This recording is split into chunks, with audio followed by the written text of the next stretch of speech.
Okay, good afternoon, everyone, and welcome to This Week in Pony, where today we'll be discussing the MLP movie trailer clarification 2017 MLP movie trailer for those who like to joke.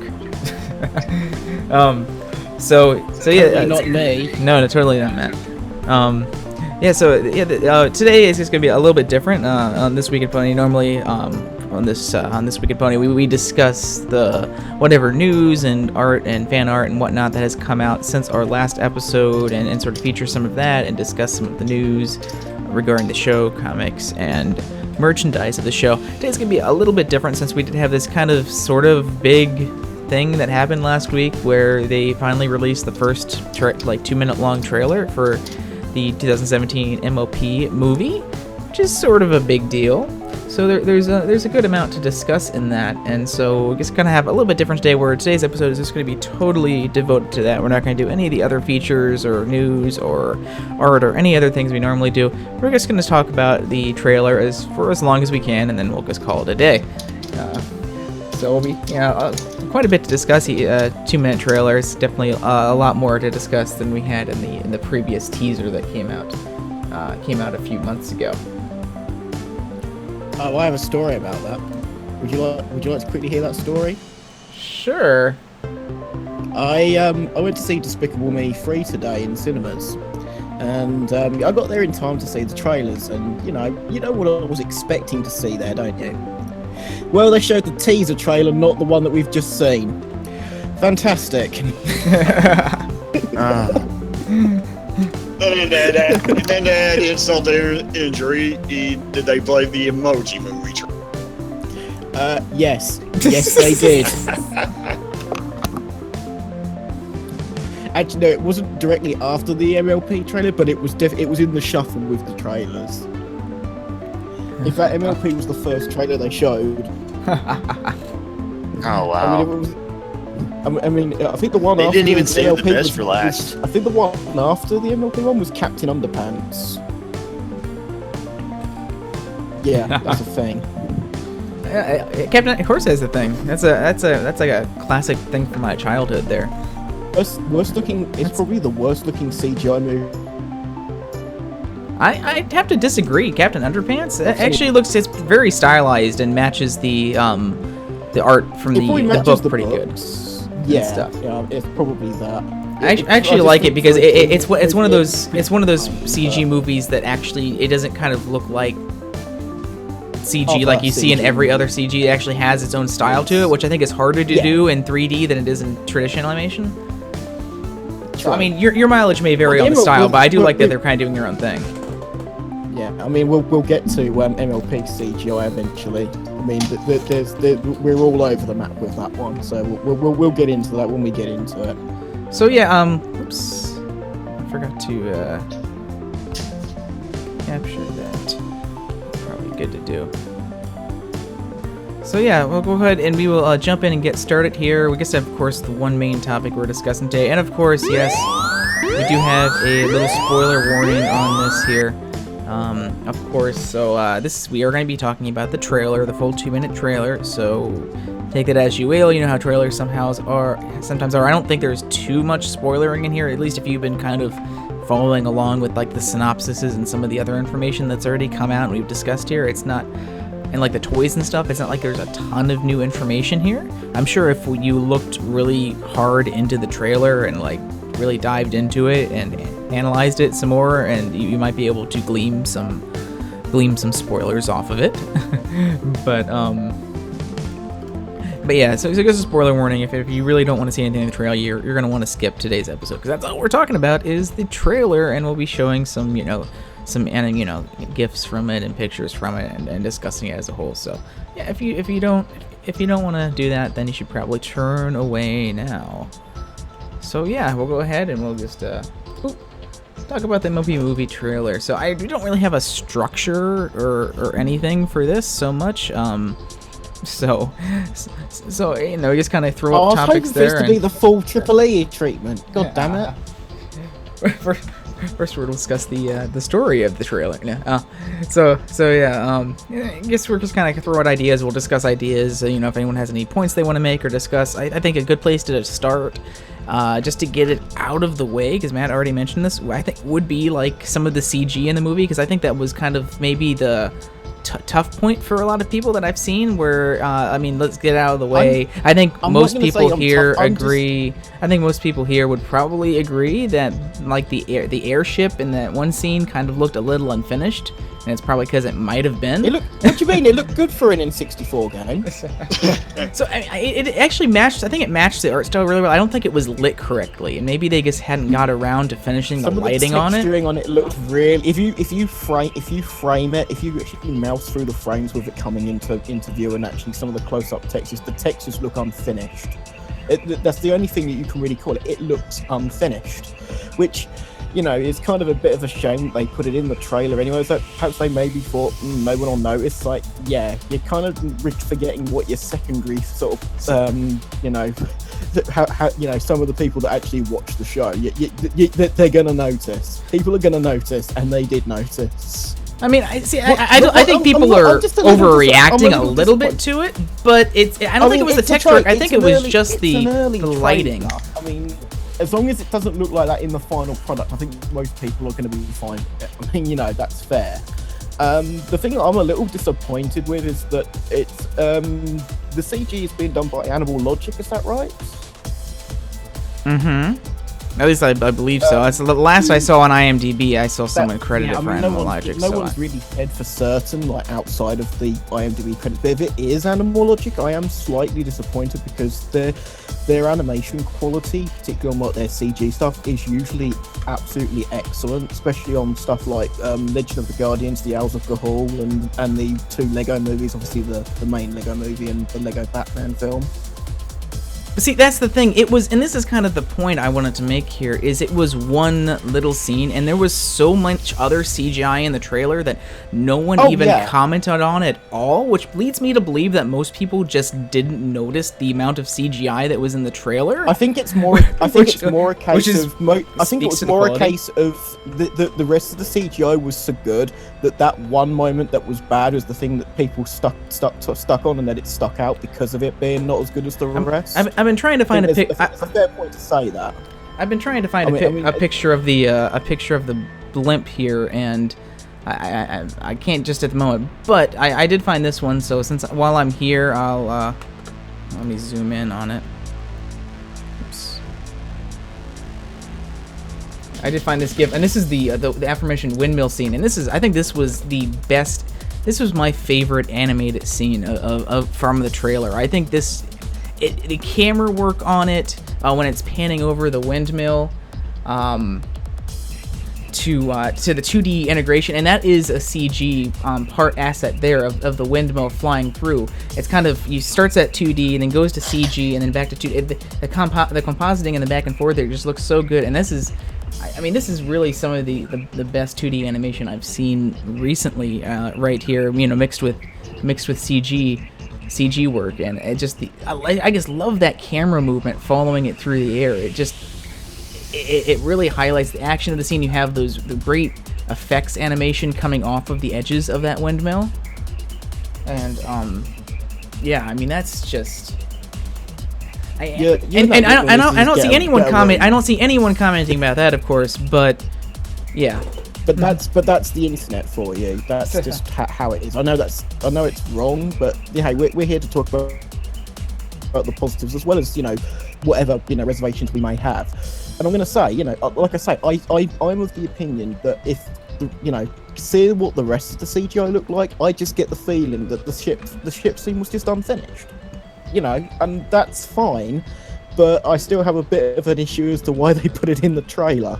You know, I think it was an important part to show them arriving in, because there's a couple of scenes. But it's all about kind of, you got to tell some sort of story in the trailer, so it isn't just a mismatch. I mean, we already know that the film is running to a very strict deadline. I mean, just from tweets that we've seen from, is it Mikel Janae? I can never pronounce his name. The special effects are artists that worked with Don Bluth. Is it Michelle? I can't think, but apparently he tweeted that he'd done like a 22-hour like shift on Pony, like to finish the job basically, or even longer. I can't quite remember, but there's a lot of work going into this film, and like I say, the actual 2D animation itself, the actual Toon Boom harmony work, it looks absolutely fantastic, considering like a lot of people that are working on this have never really used, well, not necessarily not really used Toon Boom, but not really this is all new assets used for, there's nothing from the show that I can tell that's used here, like nothing, zero. There's unlike, say, the Simpsons movie, which probably did use some kind of assets from the show in some regard, because they look pretty sort of one-to-one in terms of the character models. Here, you can tell that they are almost completely different. So here, I found a pretty good close-up shot of the balloon here as it's landing on it, and I really just think it's the lighting. It makes it pop out so much. I mean, you can see there's a lot of texture work. You can see the texture on the wood below it, and some of this is compression artifacts, so it's hard to see very clearly in a compressed video like this. I just think it's the lighting. It's obviously trying to do a very cel shaded look, so it kind of looks like it's animated with it, which doesn't help when the balloon's kind of doing that turn, so it's obviously kind of a CG asset because it's doing like a 3D turn like that. But the lighting just doesn't really match the scene that well, and it just really makes it stick out, and it's even more apparent from the other angle in it, and I really think that's the problem. And I'm hoping, because lighting is something that's done at the very end of animating a scene, so I'm really hoping that that's just the issue there, is that they haven't fully completed the lighting on it, because I think the texture work is okay. It's obviously very simple because it's trying to match the 2D art style, where a lot of stuff is solid colors, not a lot of detail. One thing you'll notice about the animation is there is a lot less detail on a lot of things, such in characters, and again, it's kind of the trade-off between fluidity and detail. If you throw in a lot of detail, it's harder to animate, more frames. It's sort of like, I think a good example would be like comparing, if you've seen the more recent Pokemon series, comparing the animation in XY to Sun and Moon, where XY had very, very detailed character models, and Sun Moon simplified a lot of things a lot more, made it look more cartoony, but the difference is, because it was simplified, it gives the animators the ability to draw more frames of animation within the same budget or time period. So you'll notice that's a lot simple. So I think the balloon is kind of matching that, where it's matching the more simple textures and solid colors, but just with the lighting not finished, it looks, or just not good. If it is finished, it's just not that good lighting on it. I think that's the reason why it kind of sticks out so much. Because lighting, it's something you don't really notice that much, like, unless you're really looking into it, but your brain, when you're looking at a scene, your brain that's like the first thing that it can tell is off. Is this, like, if a face is off and if lighting is off, because it's just something that you're so used to in the world around you that it can really kind of ruin a shot or a scene if it's not really done well.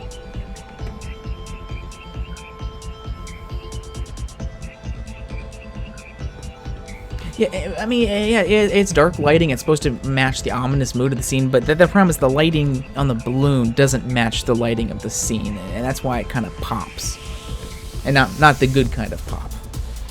But isn't it kind of telling that the most negative thing people can say about the trailer is literally something that's not really inherently to do with the storytelling or even the animation that's going to be for the majority of the film? There's something that's one scene in the film that's probably about 10 seconds long. Yeah. We see the balloon again later when they're shooting, there's like some airship battle and they're shooting things into it. It looks a little bit better there. It looks better there. Yeah, it's like you don't know. It's a lot closer up too, I guess. But I mean, no, I don't see anyone saying anything there. So I'm not saying that. I'm not blaming people for complaining. I'm just saying that I think because I didn't see anyone complaining about any other CG, I'm hoping that that's just kind of an outlier. I think a good comparison is when CG was first used in the show. I mean, if you cast your mind all the way back to the first episode it was shown, which was Spike at Your Service. Now, disregard anything you feel like it, but I know a lot of people don't, but anyway, that's by the by. the CGI implementation in that episode is a little wonky. It's not terrible by any means, but it's still a little wonky because it was the first time they'd done it. But subsequent episodes that did use CG looks a lot better. Particularly for a TV show with Flash. I mean, I think it looks excellent, pretty much all the time. Well, so I have great faith that the CG for the most part is going to look great. I mean, the windmill scene in itself is good evidence of that. The funny thing you mention is that everyone thought that was the first CG use in the series, but it wasn't. The first CG use was actually the Dizatron back in Wonderbolt's Academy, and really no one noticed that. And it was funny because they kind of pointed that out when people started pointing out the CG. Was that before Spike at Your Service? Yeah, that was before. Spike in Your Service was later in the season 3. But so it was actually really good then, because I barely noticed it was CG. Yeah, so. but I mean, but to be fair to your point, the I keep wanting to say fucking Thundercats. The Timberwolves, the Timberwolves were obviously a lot more. Film, don't you? That's what I want. No, the Timberwolves models were obviously a lot more complicated, so that's kind of why they were still getting into that. And of course, their next appearance that we saw, the CG Timberwolves, they looked a lot better. Yeah. Exactly. It's sort of interesting that, I mean, pretty much all the main people that are involved in this film, perhaps the exception of the odd writer or two or three people here, pretty much everyone here has never done a feature film before. I mean, Megan McCarthy has never directed She's never written for a feature film or helped produce it. Obviously, Jason Thiessen, I don't think he's ever directed a feature film. I mean, he's done a hell of a lot of animation work over the years, but it's not a feature film. And there is gonna. I fully expect when reviews come out that there's gonna be some reviews. Particularly stuffy film critics are going to say that it's just a TV show put on the big screen, and I'm not going to say that they're necessarily wrong, but you've got to compare it to the TV show. And like I said, every single asset is being completely redone, and in a completely different animation program. So it's not like there's any lack of effort being made here. I'm going to come out and say this right now. I fully expect this movie to get horrible reviews. I don't care how good it winds up being. It's something I've always seen with these type of movies. It's going to get. I'm expecting it to be like. I'm not saying like 0 out of 10 reviews. I'm saying like very mediocre to sort of negative reviews. I guess I think some reviewers may well want to see it succeed in some regards of it. I hope so. Yeah. I think some critics may well take it not nicely that it's actually trying to use 2D animation.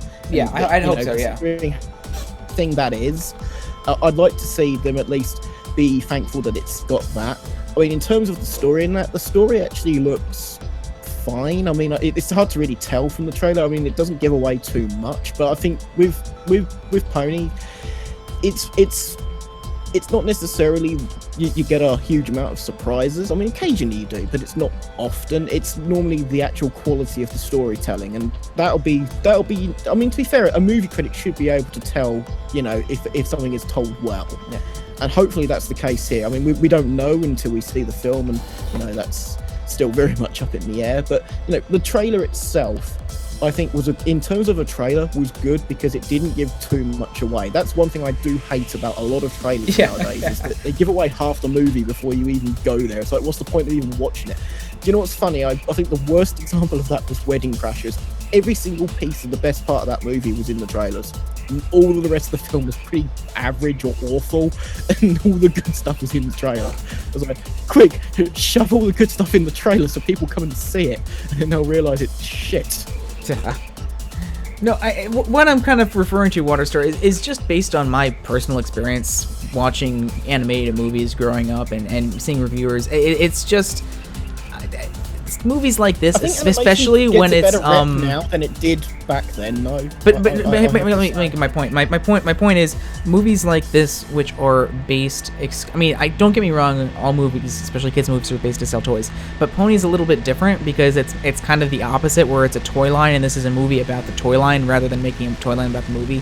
I think that a lot of people go into those kind of things with a very negative perception to begin with, and it's hard to overcome that. And you know the biggest problem it's got with My Little Pony, and particularly with Hasbro. What's the previous main series that they've done before that? Obviously, there's Jim and the Holograms, but we forget about that film because most people did, and that film was pretty bad. But the big franchise before that is Transformers, and you know need I say any more about the reaction that the Michael Bay films have? You know, whether what you actually think to them or not. I mean, a lot of people, the very first Michael Bay Transformers film, most people kind of gave it a semi-pass because, hey, it's not great story-wise, but, you know, people gave it a pass. But the subsequent films have just got steadily sort of worse. And, you know, I think a lot of people have basically run out of patience with them. And I'm not going to say I don't really think it's so much that, you know, people, it's like automatically they're gonna be stupid. I think it's the problem. No, I think the problem is you're going in with a negative perception to begin with on a movie, and if you do that, it's much harder for the movie to overcome that negative perception. But surely that's a sign of a pretty weak critic that can't like go in neutral before they start watching a film, though. Because I think all a good film critic should go into a movie not having any kind of expectation. Yeah, but everyone's human, so it's just like I know it's an ideal world kind of thing, but you know, like I say, it'll be interesting. I mean, the show. Let me put it like this: the show itself exceeded all expectations, so it's not like the film can't do that. But whether it will is, you know, like you say, it probably does face an uphill battle, but yeah. You know. But it also has a lot to do with the. So did the show. The show faced a huge uphill battle. But it also has to do a lot with the perception of the show and the kind of the baggage the show carries as well. In terms of its history, its popularity, and its fandom as well, and you know, and bronies and stuff, and there's a lot of stuff. I mean, you still see a lot of sort of negative articles about that. Most TV critics seem to actually praise the show. The people that actually kind of depends on where you look. The negative connotations that you see about, you know, actual bronies and that is if you basically ask what I would quote unquote call normies, or just people that may not necessarily understand or really realise that, you know, the fandom is not necessarily just a bunch of creepy neckbeards that are basically after little children, because it's not true at all. But I mean, it might, you know, I'm not gonna say that that's necessarily gonna be the thing that people will always latch onto. But you know, if you just need the best example that I can give is look at the comment section on YouTube underneath the trailer.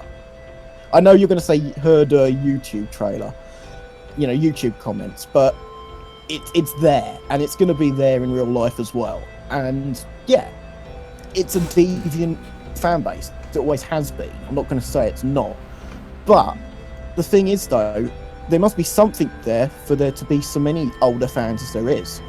If it was shit, then, you know, you could say, oh, well, they're liking it ironically. But it's been like 7 years now. Something that's being liked ironically would not be 7 years. That's how I sort of feel about that. But, you know, honestly, it's kind of difficult to predict what critics are going to say, because critics are critics. And, you know, the thing is, though, critics are just human like us. And there's going to be some people that are going to like it, and there's going to be some that are going to hate it. You know, I doubt... Let me put it like this. I doubt this film's going to get a universal opinion one way or the other. I think there's going to be, you know, it's either going to be sort of either mostly negative or mostly positive, but there'll be, like, you know, negative or positive sides, you know, as well as, basically. I don't think there's going to be a universal opinion of this film, let me say that.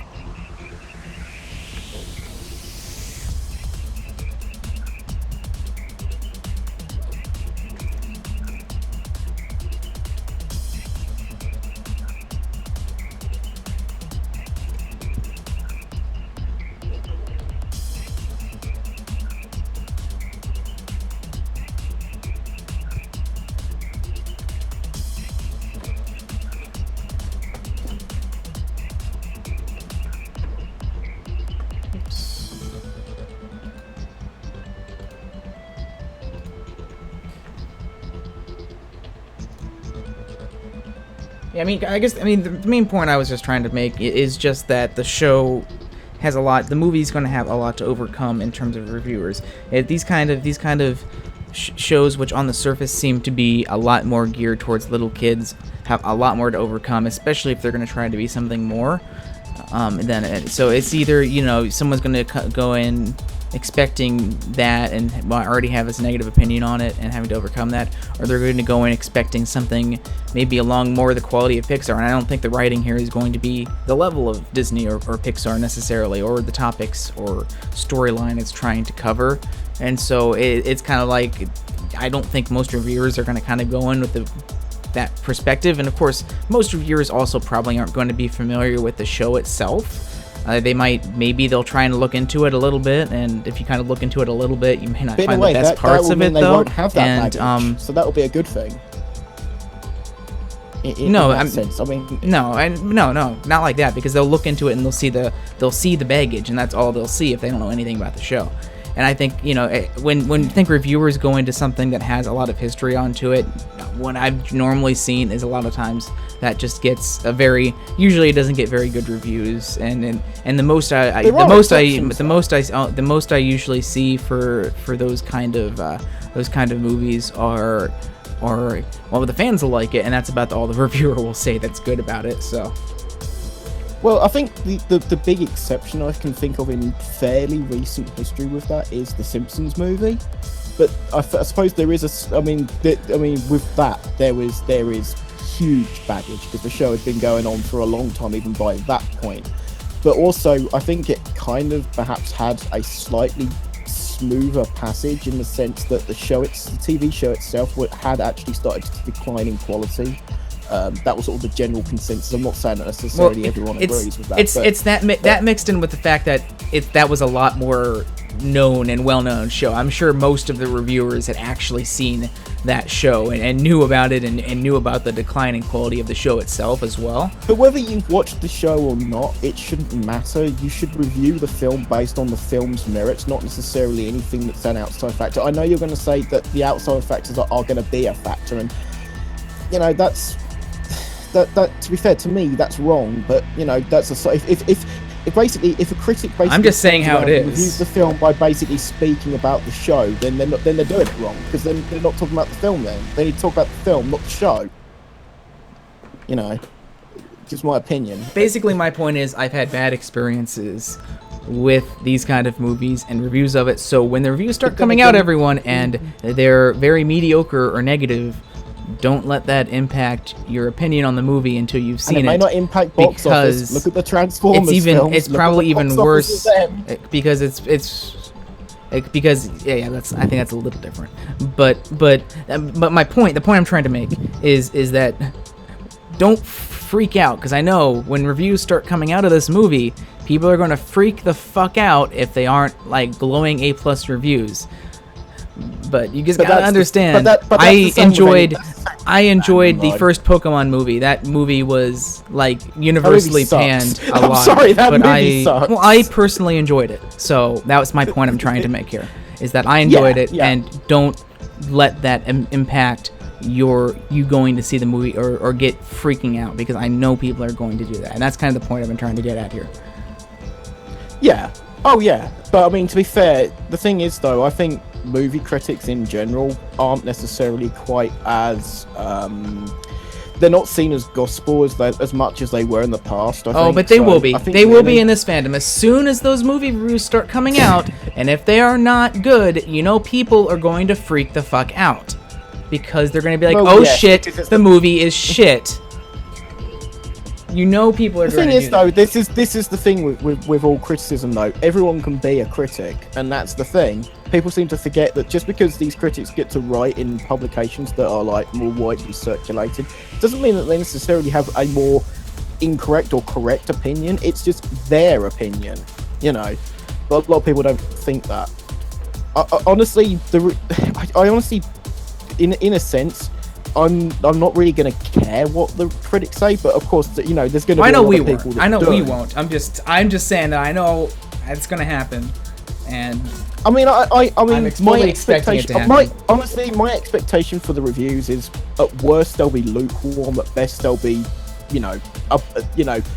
above average. I don't expect this to be considered like the greatest cinematic masterpiece that's ever been made, but by the same token, I don't think it's going to be a garbage pail kids movie either. So, I think it's going to be somewhere in between there, more likely in the slightly lower end.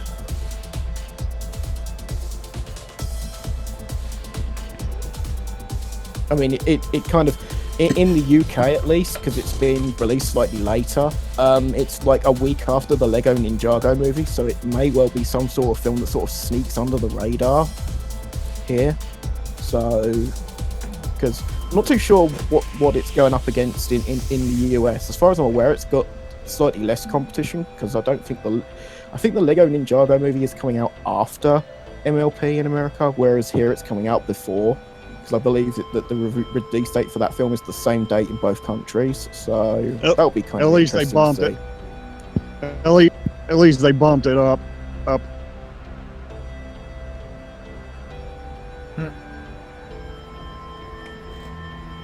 think we lost JE, or maybe I lost everyone. I'm still here. Okay. I think he might have been making the point about bumping it from Thor. I don't think that would have made a huge difference. I really don't think. No. I know bronies and whatnot. But I really don't think, for the most part, that the audience between Pony movie and Thor are going to cross over that much. It probably is a good idea from hype perspective, because Pony would probably get really drowned out by movie hype for Thor. But in terms of actual people going to see the movie, I don't think it would have impacted it that much. I think that the thing that really kind of annoys me is the bronies or Pegasus whatever. I think we far overestimate the size of our part of the fandom to basically the target kids that demographic. actually watch the show. Yeah, I would say that in that regard, I think the kids will probably outnumber us at least 20-1, maybe even more. Considerably more, probably. Well, I need to find that. I can't forget if I linked that in the mod chat or in the public chat here. There was a comment. One of the comments on the trailer's YouTube video was like the fucking cutest thing. It was someone posting a comment saying, "I'm 12 year." It was like something like, "I'm 12 years old and I'm excited for this. Is that bad?" It's like, oh my god, that's the cutest little thing. But the funny thing is, it's just like, kids that grew up with this show are now about that age. I mean, if you were like 5 or 6 or 7 when the show first started back in 2010, those kids are 12, 13, 14 now. And so you're seeing a lot of, I think you're seeing a lot of younger people in the fandom, or maybe even the brony fandom now, that are of that age where they still enjoy and watch the show, and they kind of have grown up with it over those past few things. So I think you're still getting a large influx of people in the quote-unquote target demographic, but I think you're even seeing a larger influx of a large number of kids who are like in that preteen, early teen years that have kind of just grown up with the show and started watching it when they were kids. Because this show's, of course, been going on for 7 years now. I think the thing is, Hasbro are not going to give two shits about the actual reviews for the actual movie. Oh god, no, they don't care. They want to sell toys. Transformers is the perfect example of that. If they worried about reviews, they would have severed ties with Michael Bay, after probably the second movie. But like I say, there are two things that they care about. One is selling toys. Two is selling the TV show to a new younger audience. That's basically the two things that they're worried about, and that in turn is obviously going to help them sell more toys in turn. So basically, like I say, everything goes back to the toy sales. Yeah, the quote Spaceballs merch. Yeah, quote the quote Spaceballs merchandising where the real money from the movie comes in. Yeah, but I'll say this now: this is why Despicable Me still exists. Because do you know what was that before the actual movie started? When I watched Despicable Me 3, about 4 toy commercials for various Despicable Me stuff, mostly Minion stuff, of course. Oh yeah, of course. But that kind of if we're gonna go back to the point, the whole point there was negative reviewers. I think are only going to impact people freaking the fuck out about negative reviewers. Hasbro's only going to care about the numbers from the movie and the box office from the movie. More importantly, the quote-unquote box office from the movie toys. You know that there's going to be freakouts just from the fact that the brony fandom freaks out when other brony reviewers make reviews they don't agree with. So it kind of just the fact that there's that kind of cacophony just within the fandom itself. It's going to happen. and I don't really care because, you know, if people care that deeply what other critics think of what they enjoy, then, you know, I mean, there are several pieces of media that have had, you know, lukewarm or even bad reviews that I enjoy. I don't care that other people don't enjoy it. I mean, in a way, I kind of pity that they don't enjoy it because it's something I enjoy, and if they don't enjoy it, then I just basically get the feeling that they're missing out, really, and that's it. But if they don't enjoy it, I'm not going to force my opinion on them, you know, because I'm sure that there's things that they like that I don't enjoy. So, you know. Okay, let's move on from the whole reviewing aspect of it, because I think we've been talking about that for too long now. One of the things that I think that really showed in the trailer in terms of the animation, I think the animation was really good. I think it really took off sort of after the part where Party Favor was yelling. That was, I think, when the animation really started looking really good. One of the things I really liked about it was the effects animation was really, really good. I mean, and we talked about Michael Gagne, I don't know how to say it either, but I always in my mind it's always Michael Gagne, even though I know that's incorrect. Can we just call him Don Bluth's right hand man? So, but yeah, being that he was leading a lot of the effects animation at DHX, therefore some of the 2D effects animation has just been spectacular. Like, I really like this one with at near the end of the trailer there, where Twilight's kind of popping out the top of the cake there, and just seeing all that cake, you know, splattering through and then, you know, dripping off her as well. Just some really great looking effects animation at that point there. And you can look throughout that entire trailer and see all the different dust and other effects. Let me see if I can. I passed another one earlier. Let me see if I can get it. I didn't think it was this far back. I still think one of the best scenes is just basically the smackdown that's made by Tempest on that fish person. That's just fucking so good. I could watch that over and over and over. Must have went farther than I thought I did looking for that. There we go. Here it is.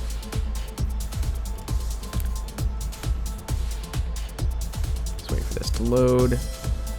There we go.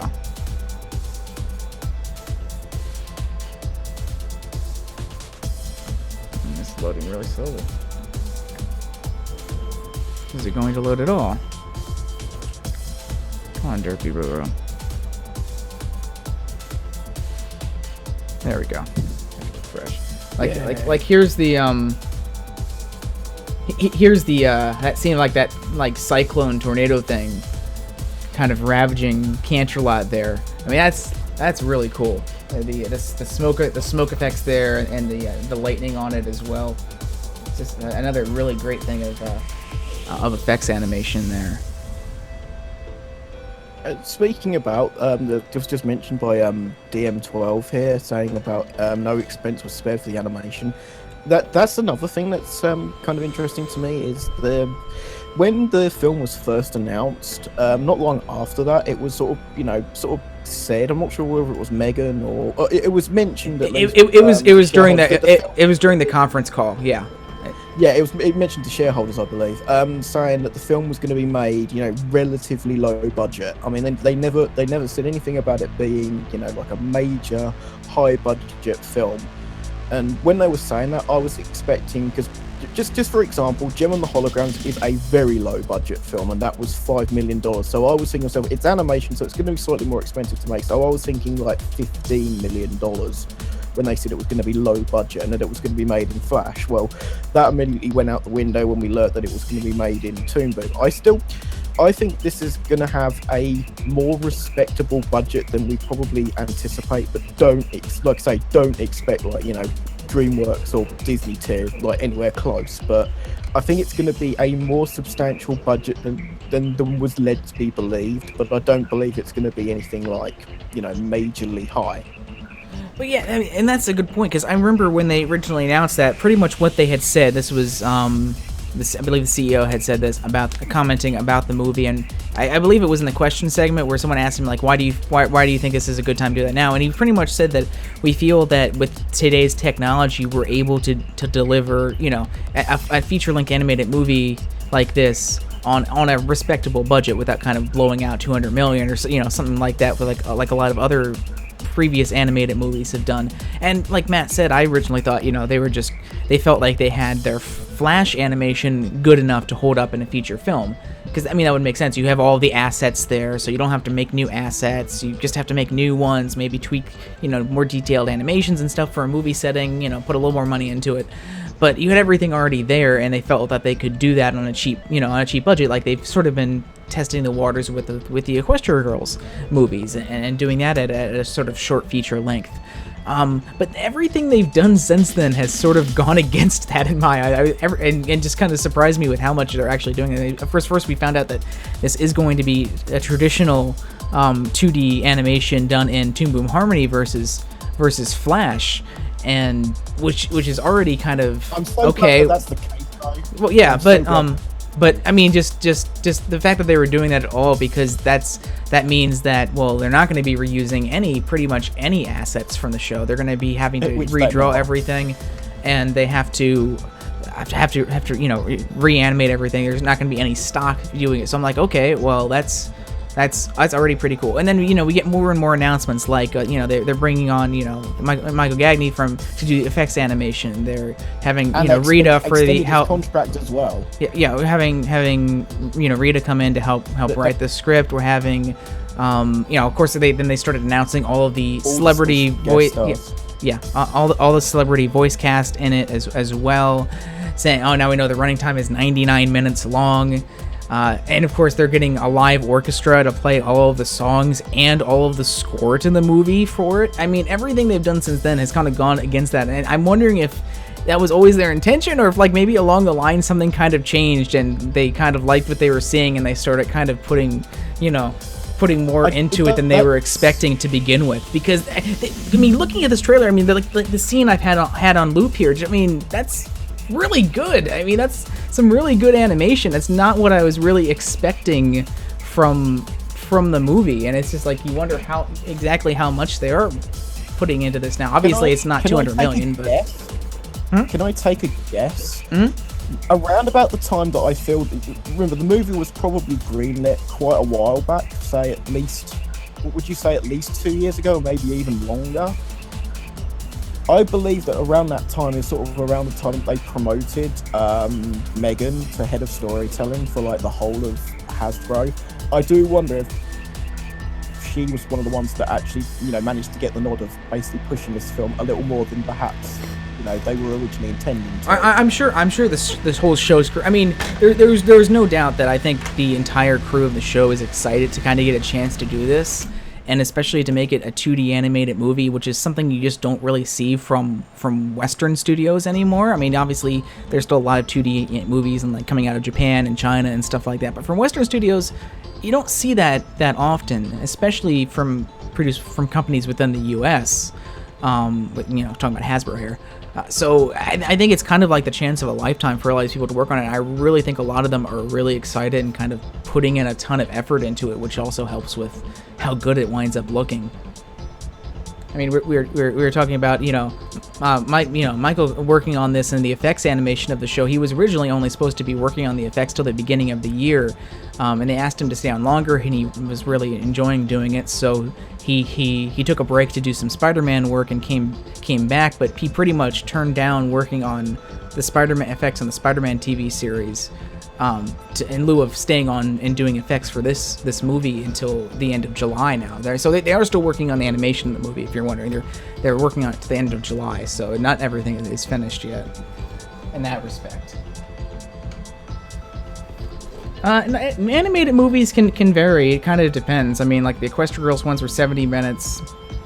99 minutes is a little over an hour and a half, which is, I think, a little bit longer than a lot of traditional. Yeah, that's slightly longer than I was expecting. Yeah, I was expecting between 80 and 90 minutes. Yeah. I think that's about the probably the average range off the top of my head would probably be 80 to 90 minutes for an animated movie. So it's not fucking like Lord of the Rings or anything, but it's up there with at least a slightly above average in terms of lengths for an animated movie, which surprised me. I was expecting maybe 80 minutes. I wasn't expecting 70. I was expecting maybe 10 extra minutes from the Equestria Girls movies. Earlier Disney films were normally less than 80 minutes. I think the Black Cauldron, for example, was 77 minutes, I believe. Yeah. I guess I've had this image up. I should probably talk about it. This is really cool animate scene with a lot of really cool effects on it between CG backgrounds, obviously effects explosions as these Storm King's minions here are coming down, and when we get this big explosion on the bridge and they fall through it. I just really love the animation on Tempest. I think has some of the best animation on her in this trailer in terms of character animation. And just having her, but having that camera kind of pan up, and she does that awesome like kick of that glowing orb, and it zooms into her face there. I really, really like that camera shot there and the animation on it. Kind of feel jealous because I think Emily Blunt is probably going to have arguably outside of obviously the main six, because obviously they're the main six, Spike. I think she's possibly got the best role. One of the I don't know. Liv Schreider is the Storm King. I think he's going to be very interesting when we actually see him more than for a few seconds. Yeah, he definitely surprised me in terms of his characterization, at least in the trailer when we kind of see him do that whole thing about friendship and ponies. It definitely seems a lot more kind of a quippy, sort of a little bit more fun villain. And if anyone has read the first prequel comic to it, he does kind of keep that same personality in there. So it seems to be he is a very serious, menacing villain, and a very successful of that. I think I kind of compared him to Matt in Private Jet to like Lord Hater. He seems like a slightly more like competent and successful Lord Hater in terms of his personality, where he does sort of have that quippy, sarcastic side to him as well. Yeah, I think that might be a good thing to say. Technotron. Yeah, of course. Yeah, he was shown in the comic to be very successful at what he's doing. He's like Lord Hater, except only in the very last episode of the show. Here's another animated shot that I really liked from the trailer. This one's really good with how it syncs with the trailer's music. This is the pirates kind of bursting through this door on the ship. This is another example of some background CG that I never really saw anyone comment on. The background of the ship here being a CG asset. There's actually a lot of CG backgrounds in that are shown in the trailer. So I definitely expect a lot of backgrounds in CG, and that helps because it allows the backgrounds to be a lot more dynamic without having to actually do a ton of background animation, which can be very, very time consuming. It's easy to have a really beautiful. It's really easy to have a beautiful 2D static background, but then you're kind of limiting your camera to very static shots. So stuff like that allows it to be a very dynamic shot with the camera quickly panning out and doing a sort of 90-degree, I guess, turn there as well. Please tell me you've got that GIF of that bird doing that. I can find it. That's. I think you. I'm sure you posted it in a PM with me a couple of days ago. That's just hilarious shit. I know it's literally 2 or 3 frames, so you're not meant to see it like that, but it's still fucking hilarious. I'm just gonna have to go through some of the GIFs in order because that's way too hard to find individual GIFs anymore than it was last week. Because there's so many more. Here's another one of this cake shot falling. This is the one where the cake falling onto Twilight there again. That I love the animation on this. Just look at the jiggle and the wiggle on that cake as it comes down. Is really well done. I just love the fact that Hasbro actually released on their site a GIF maker so you could make your own. Yeah. I mean, they know their audience. That's all I'm gonna say. And those things, GIFs are popular now, even with kids in the target demographic, as all of them are kind of growing up with this kind of stuff. And so yeah, it was definitely a very kind of smart thing for them to do. I've seen a lot more GIFs than usual. To ask. the balloon that gets flattened, is his name actually Brian or is it Ryan? It's Brian. I've heard some people call it Brian and some people call it Ryan. It's Brian. The show staff. The show staff. Brian. The show staff tweeted to Brian Leonard, who was one of the previous producers on the show in previous seasons, saying R.I.P. You know, so it was definitely Brian. So it's definitely Brian. Yes. Okay. Just I have heard some people call him Ryan as well. So because when I've listened to it subsequently, it does sound like both. But yeah, I thought it was Brian myself first time through. So that was pretty funny. Can we while we're on the subject of that, can we just discuss how many side characters, I guess you could say, background characters were in the trailer as well? I mean, Derpy, unfortunately, but they're saying I'm sure she'll be there. Yeah. She'll be there. But that actually really surprised me to see some of these characters. Like we saw Trixie, we saw Party Favor, we saw Night Glider, Lyra, a bunch of other Bulk Biceps. I was actually surprised because if this movie was being done in Flash and they're just doing what they normally do and reusing assets, it wouldn't surprise me. But the fact that they had to obviously redesign and reanimate all of these characters, and we see them all when they're in that Ponyville scene, which I'm assuming is near the beginning of the movie. It's kind of cool to see all of Canterlot and all these ponies from Canterlot and Ponyville and stuff there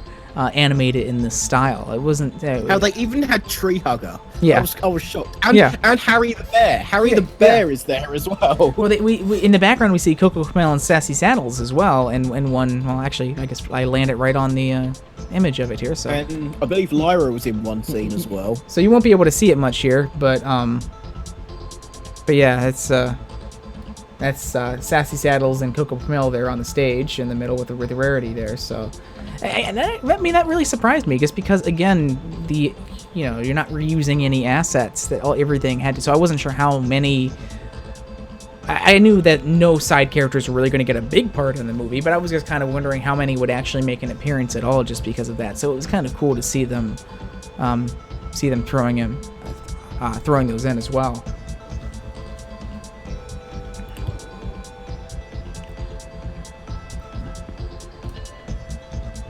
And hey, in future, if we do get a sequel movie and they need some of these characters in said movie, they've got the assets now.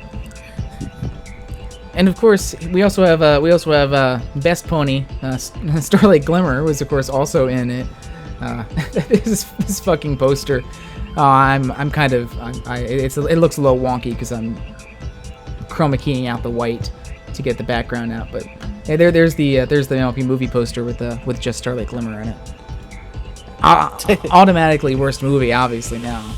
She was in the trailer. It kind of does make you wonder when the movie's going to take place. So we know it kind of takes place at least during the mid to end of season 6 or after.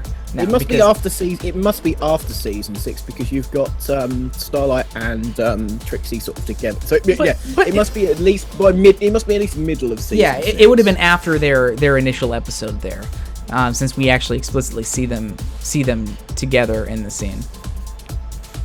Which proves that basically I think season 6, 7 and maybe even 8 have been planned out a little further ahead than perhaps previous seasons had been. Or at least the movie had been... I mean, the thing is though, we don't know how much we'll actually see of Starlight and Trixie. What we saw in the trailer may well be all we see of them in the movie. Well, we know that Starlight doesn't go with the main 6 here, so... Yeah, so like I say, she's literally probably just an insert, basically. I mean, she'll probably be in the beginning part when they're in Ponyville and Canterlot, more than just what we saw in the trailer. Here's another scene. Matt mentioned this one a few minutes ago. This was another one of my favorite ones. The animation on this shot here. This is the one where where Tempest is kind of doing this throwdown of this weird fish creature, I guess. Fishman got dropped. Yeah, as Michael Pena says. As Grubber says. But I guess the animation work here is just fantastic. I mean, it looks like something you see out of a Don Bluth film. I mean, I'm not joking there. It's really fluid animation, and I just love the camera work on it. How the camera work follows her. There's a couple really well placed cuts there. There's a lot of blur effects going on as she throws the character down really quickly. It's good to know that Tempest Shadow learnt to jump good from Samurai Jack. And and also just the effects work on some of these things. I mean, along with the windmill scene, this is probably one of the best looking shots that was shown in the trailer. One of the things I'll mention here is what I'm pretty impressed with is, again, the fluidity of a lot of these scenes. And a lot of the scene, not all of them, but a lot of the scenes, especially the ones with a lot of action in them, such as this one here, are animated on the ones versus the twos. So pretty much what that means, animation, you'll see stuff animated on the ones, which means animation is done every frame. There's something drawn new every frame of the film. Animated on the twos would be just that. Something is animated every second frame. Animated on the threes would be animated every third frame. So you would hold a shot for 3 frames. Anime is usually a lot more detailed in terms of the character design. So usually anime you'll see animated on the threes. That's why anime doesn't usually look as fluid as other animation. Western animation is usually animated on the twos. A lot of Disney works, especially Disney movies, are animated mostly on the ones. The animation in the trailer here goes between ones and twos. For anything like most of the talking scenes and some of the less action scenes, you'll see it animated on the twos. Anything with CGI in it is usually animated on the ones, and action scenes like this one, which look really fluid, are animated on the ones as well. The windmill scene was animated on the ones. The scene where Pinkie Pie falling and she kind of gets really happy during that one's also animated on the ones. That's why that one looks so fluid. So it seems like they're kind of switching between them. I don't know if that's just because the animation isn't complete yet, or they're just kind of being smart about it and spending the money to animate on the ones and scenes that are going to benefit the most from it. There's a lot of great animation even on the scenes with the twos where they still make it look very, very fluid as well. But it's something that I think was really cool that it isn't just fully animated on the twos or just a lot of very budgety or anything like that. There is a lot of really high quality animated scenes like this one in the trailer that really excite me. This is the thing. I mean, the fact that it even looks says a lot for the actual effort that's being put in. Now, regardless of the actual quality of the actual storytelling of the film, I think a lot of people can actually really appreciate that for a 2D animation film based on a TV show that's primarily aimed at girls, but obviously ended up getting and to sell some toys, kind of periphery, and to sell toys. The actual quality here and the actual the real effort here is it's really, really remarkable. And I if there's anything that comes out of this movie, regardless of how good it actually reviews or how people say or how it even does at the box office, I just hope it actually reignites interest within Hollywood of actually producing more 2D animated stuff, because that's the thing I really miss the most. I'm not saying that 3D animation should go away, because I mean, like I say, I saw Despicable Me 3, and animation wise that film was really good. I think it's easily Illumination's best work in terms of animation, but I think there is still a place for 2D animation, and I think it really needs a slightly larger place than appearing once. Well, I think the last, the only 3 major films before this film that's come out since 2009 are The Princess and the Frog, Winnie the Pooh, and SpongeBob: A Sponge Out of Water, and at least from like U.S. studios. There's been some others from that we've seen from some studios in Europe and stuff like that. And of course, a ton from Japan. They're still animation is viewed a little bit different in Japan than I think it is in the Western world, I should say. But yeah, I mean, and even then, like some of the more recent ones, like the SpongeBob one, really the animation it's not bad, but it's very similar on par with the animation from the show. It's maybe amped a little bit up.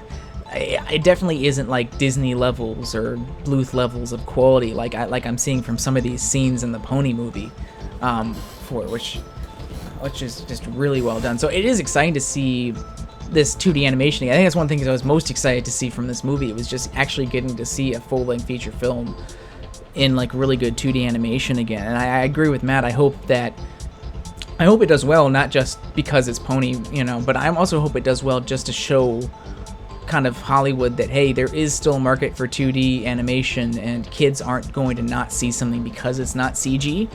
For There a is, while like, with Princess and the Frog, it seemed like Disney was going to kind of do that and kind of do both, but then after that didn't do so well because of the marketing, and then the Winnie the Pooh movie flopped, they kind of gave up on that again.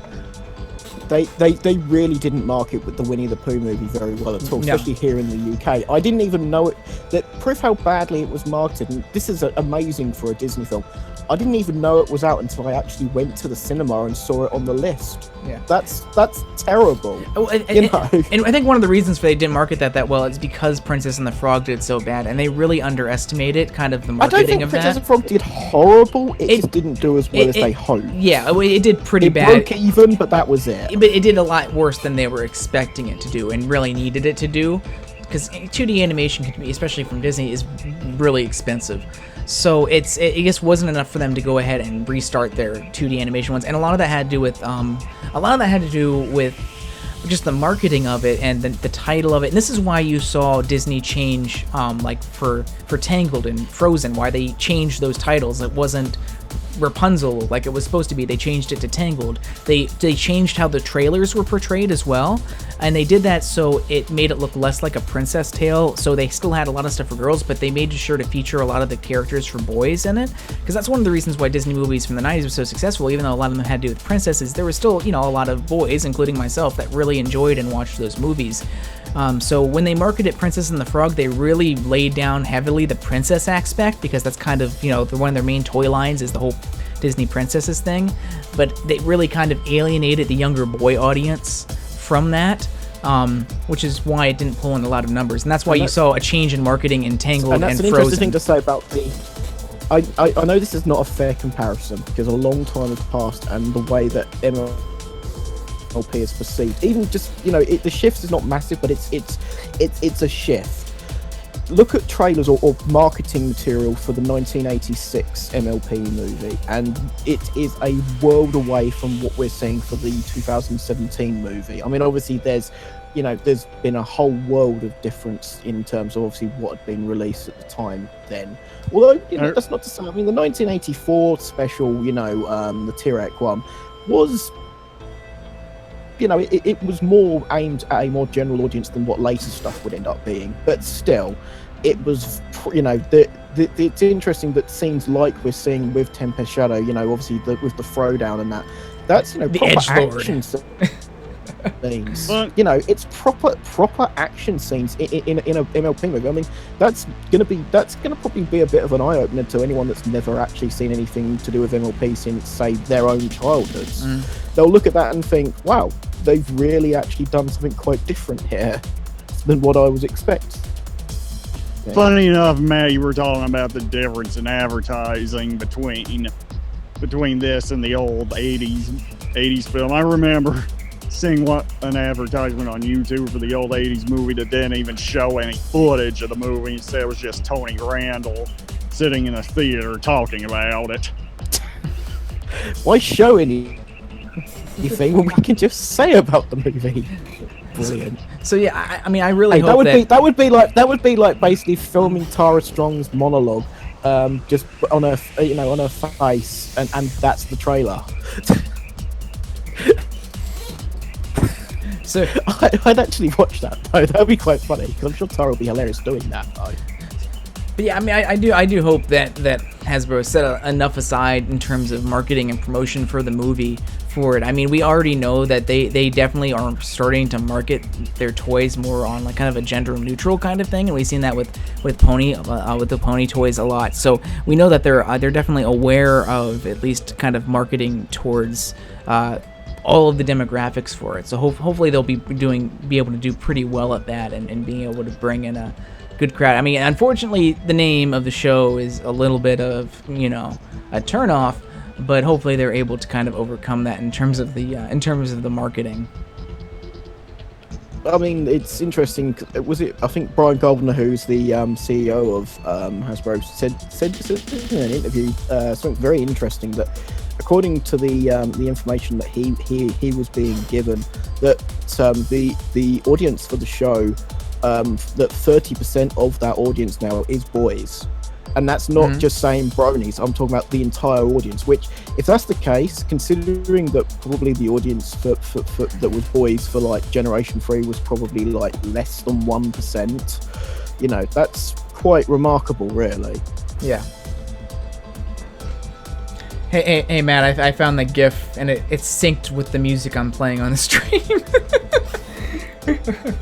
Of that bird pumping pumping his fists, I guess. Oh yes, I love that GIF. It's so funny. It's actually synced with the music. Oh god. Oh man, that's the best character of the movie right there. Yeah, don't care about any other characters. Just want that parrot. Just that one.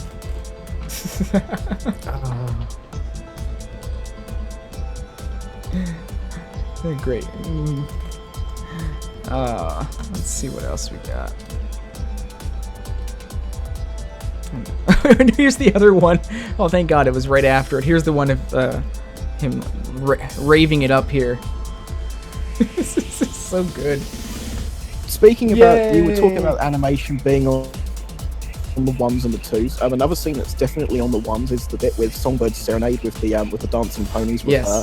Hopefully I'll eventually get to that one. That is, I think that is probably like the second most impressive bit of animation in the whole trailer. Outside of it's not got CG in it at least.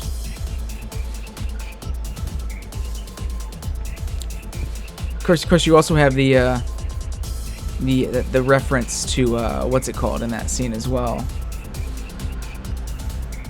Oops, I feel like I've already been here. Which scene's that? Pulp Fiction. The balloon scene. Yeah. Oh, yeah. Here. You know, because 7-year-old girls are gonna definitely know about Pulp Fiction. Oh, that's definitely in there for the older audiences. Yes. Well, considering Pulp Fiction was an R-rated or in the UK an 18-rated film. Holy shit! This is a ginormous GIF. I'm actually gonna have to zoom out. There we go. This is here's the one of Rainbow doing the Sonic Rainboom in here, and just look at the effects look at the effects animation on the Rainboom there. Just the glitter and the lighting of it, along with the animation on Rainbow herself. Yeah, I was just going to say. Also, it proof that doing a Sonic Rainbow is no mean feat for Rainbow Dash. Because look how red hot her hooves get. All the effects on that cone around the Sonic Boom cone on the front of her with the rainbows, the rainbow light kind of flashing off of it, but right before the boom there. I mean, the animation there is just so great. And yeah, the lighting, like Tim said, the lighting on the clouds, how it reflects on all of the clouds there from the boom as well.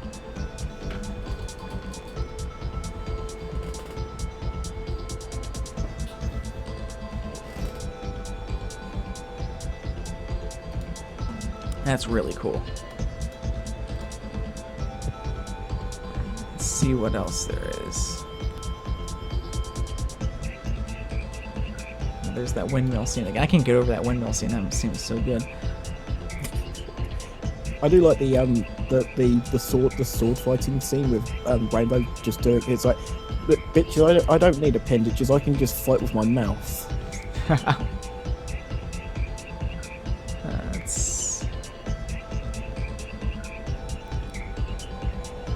One interesting thing about this trailer, I'm looking for more images, is just how much it featured Tempest versus the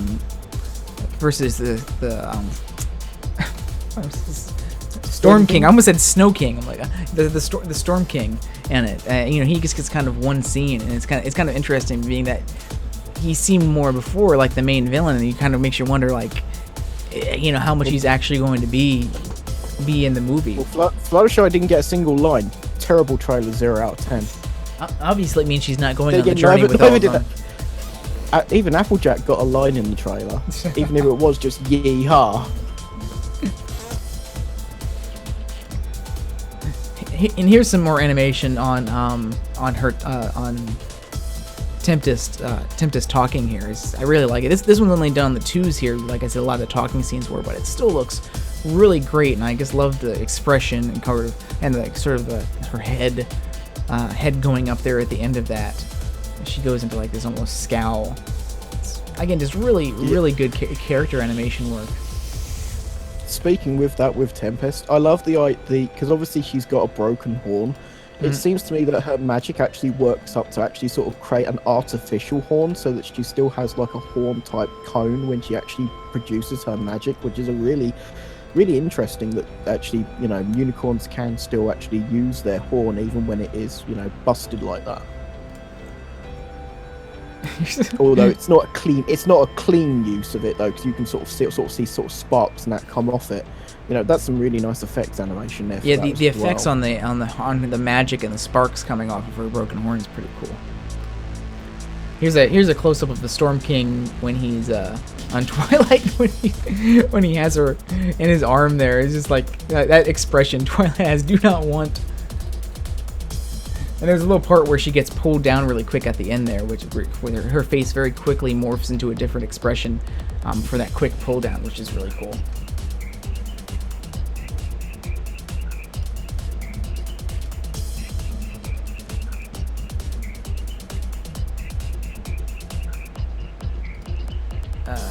It's also interesting that we didn't see very much of Kappa either. I think he appears once. I think they only showed Capper when they were showing the celebrity voice actors. No, he does appear in the trailer. He does appear once. Yeah, but he doesn't say anything. He's in the very scene brief. He's with the pirates. Yeah, there's in the German trailer, he's in one additional scene where they're shooting up that giant party cannon as well. He doesn't say anything. Actually, yeah, I was going to say, are we going to actually talk about the German trailer? Because the German trailer does have like an extra. It just had. I think the only extra thing was that, at least that I noticed, was that one with the cannon, where they're shooting out of the cannon. It's interesting that Twilight wasn't in that cannon at the time. Someone has to shoot it. No, that could have been. I know Spike was in the cannon, I believe, wasn't he? Yes, he was. Yes. Yeah. I've seen the main trailer more than I've seen the German trailer, to be fair. I've seen the UK trailer. The German trailer has a narrator that narrates all the titles, which I didn't really like.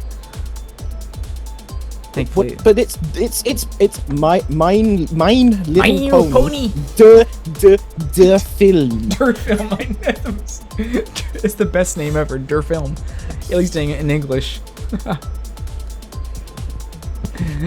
It's a film, I think.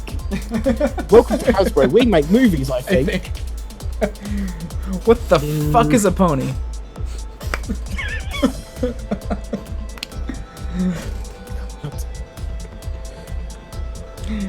Here's another one here with more zoomed out on Storm King's animation. There, his fucking eyes like getting all big with eyelashes and stuff. Again, some really nice facial and character animation there. And fucking then Tempest like gets her face all like her cheeks all pushed up there at the end, which is really funny looking.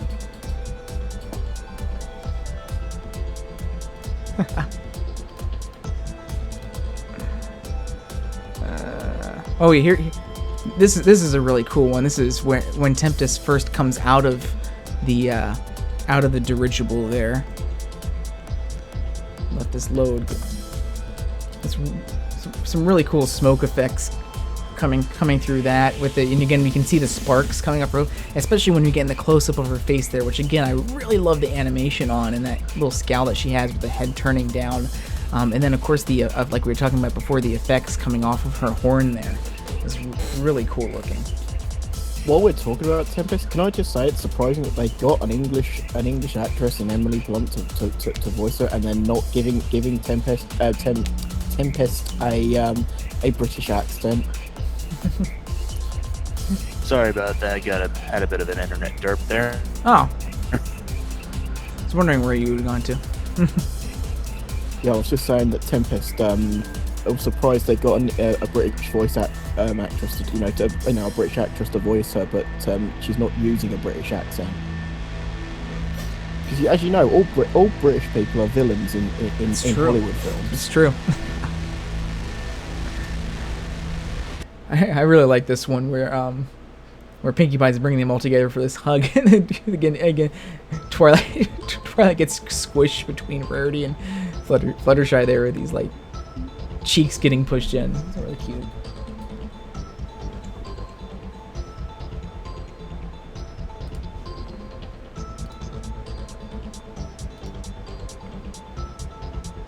There it is. Tim's just posted it in chat. The thing is, though, people were basically complaining when she was first revealed that Tempest. Oh, she's edgelord the pony. You know, it's basically let's make an edgy character. But honestly, she was probably one of the best parts of the entire trailer for me. Every scene she was in was great. Yeah, how dare you make a evil-looking villain?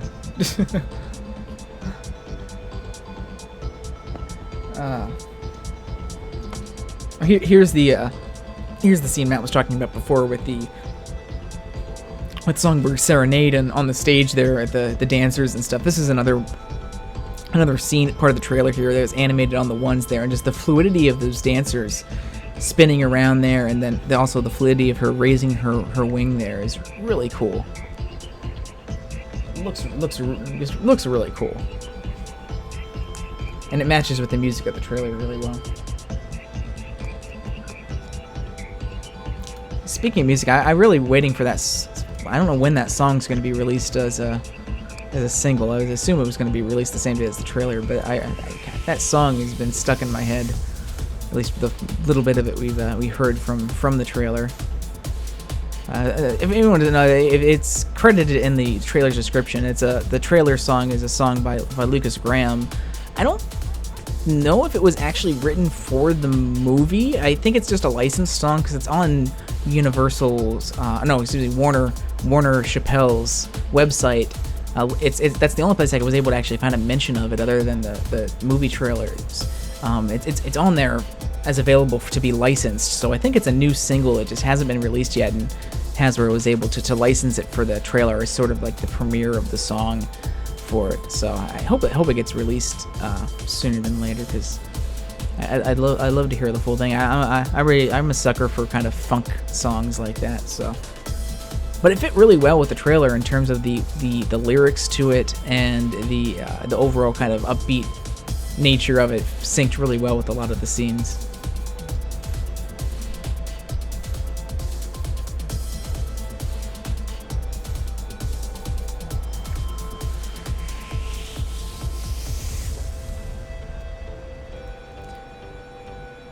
Here's another really cool scene with some cool effects animation, and where their spoilers getting turned into sea ponies. Like, we already didn't know that from all the toys, but the effects animation there on the kind of spell or whatever that they're casting on them is really cool. Then of course you get AJ's head gets floated away as soon as he goes all sea. Yeah, well, because they don't have the fish bowls over their heads anymore to keep it under. I like how she kept her hat in the fish bowl with her while they were going underwater. Gotta make sure to keep that hat with you at all times. Better her hat than her eyebrow kind of flying. Someone should animate Applejack's hat going off.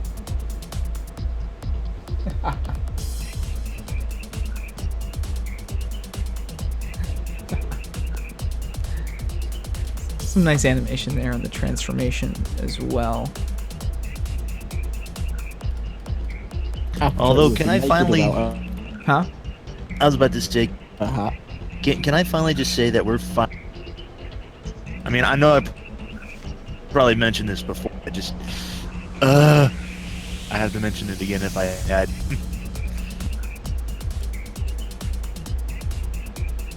So did I go too far? Am I out of the movie clips? Well, I missed one. Where's the one I was looking for? Because yeah, now I'm in some of the toys.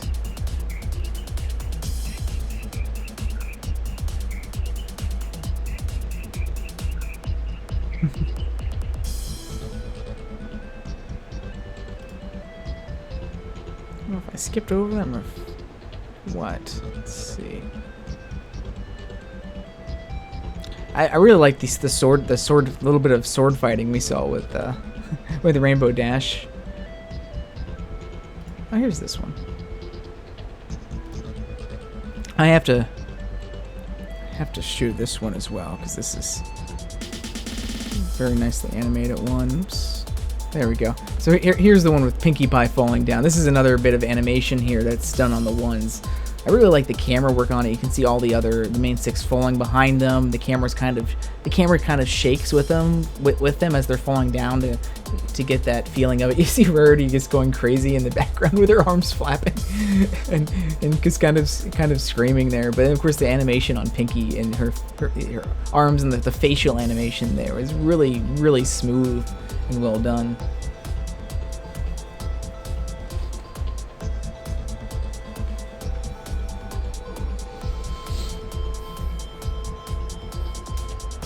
Yeah, that's really cool. I really like the animation on that scene.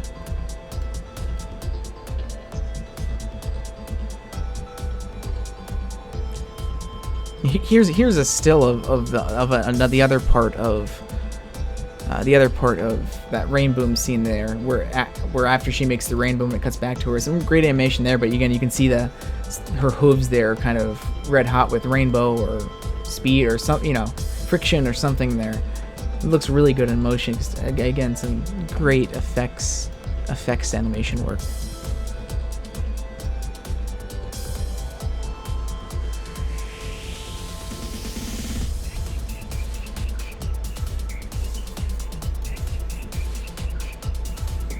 Yeah, I mean, just overall, I mean, I was really impressed with what they showed, and it pretty much lived up to what I was hoping for from the animation. Some great shading, very fluid 2D animation, very akin to something you'd see from Disney or Don Bluth back in the 90s. And I really think they obviously put a lot of work into the design. I really can't wait till that art book comes out soon. And seeing some of the development art that went into it. Only problem is it comes out before the movie. I don't know whether I want to watch it, read it, but spoil the movie for myself. I'm sure it won't have that much spoilage in it.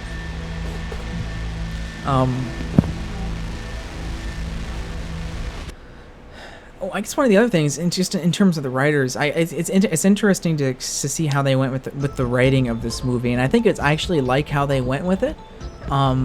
For it, as we know, when this movie was originally announced, it was announced that Joe Bellardi, I believe, was writing it, and a lot of people were kind of worried and confused about that since he had obviously never done anything for the show before. And then of course after that we got word that Megan was now writing a screenplay for it. So, but he's still credited in it. So it's not like they completely threw out whatever he was working on. He's still credited in the writing of the trailer. So it's kind of interesting to see how it'd be interesting to find out more of how the story of the movie evolved for there. But I kind of like the path that they took to get there, because they sort of first kind of had an outsider write in the first draft, and I'm sure Megan and the rest of the team, obviously he's not just writing this by himself. Obviously there's a lot of story groups and discussion meetings of what the plot is supposed to be going on. But having an outsider write it is probably a good idea, just because Hasbro obviously wants this movie to be marketable to as big of an audience as possible. They don't want this to just be for fans of the movie. They want fans of the series. They want fans of the series to obviously enjoy it and get something out of it.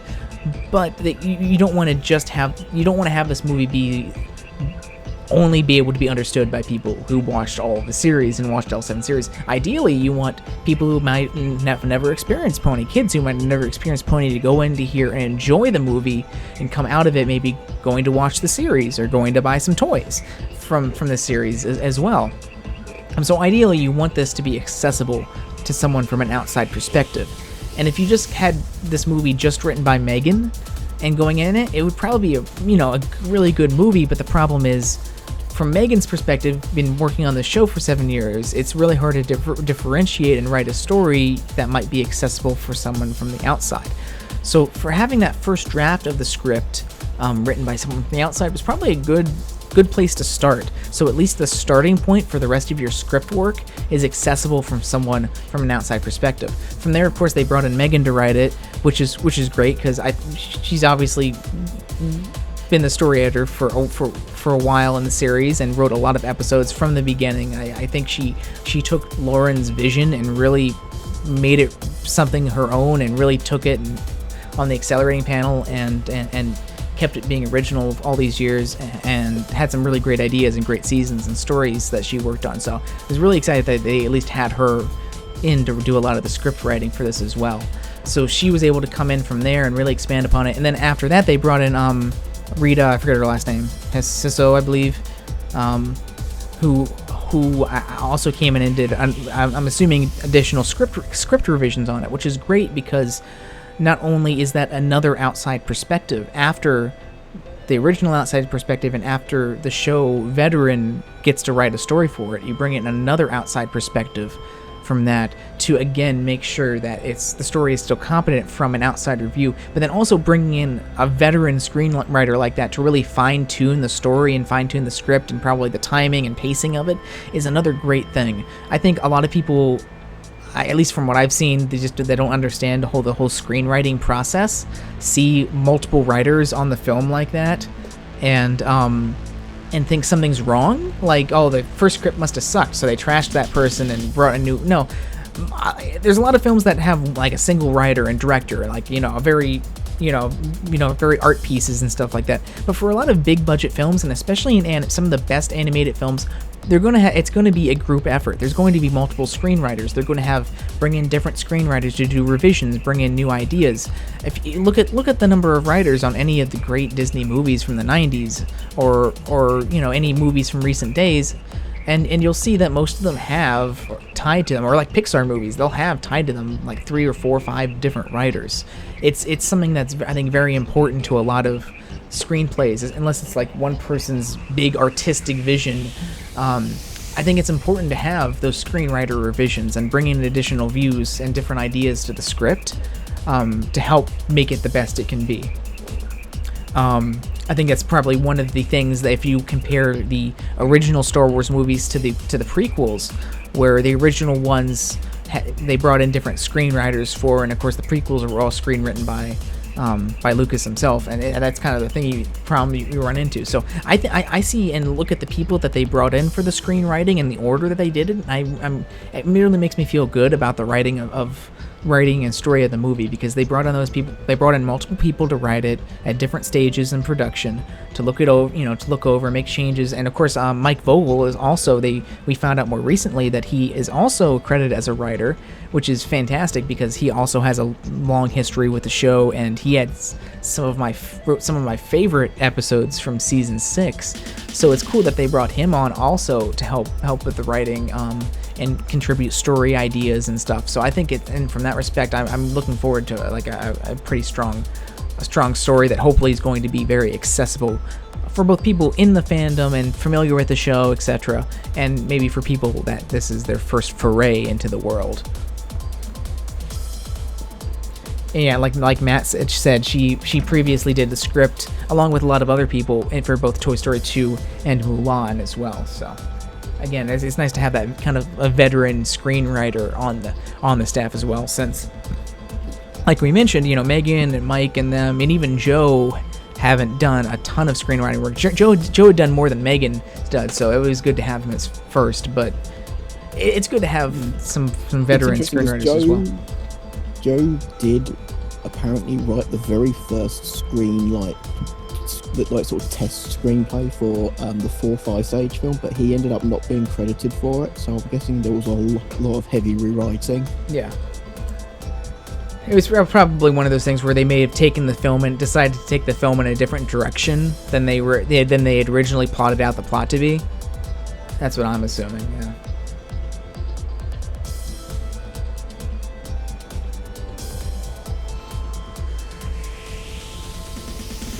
So yeah, I'm pretty cool with that, and it's it was interesting to see him still credited. I thought maybe they had tossed out that vision, because from what we kind of see from an outside perspective, it looked like he might have been brought on by Sony when they were sort of maybe going to do the distribution for the film, and then when they switched over and ditched that and went with Lionsgate instead, we don't really know the full story, but he's still credited, so obviously some of the work that he did early on with the script and the story is still going to be in use. And he's been tweeting about it a little bit more recently as well.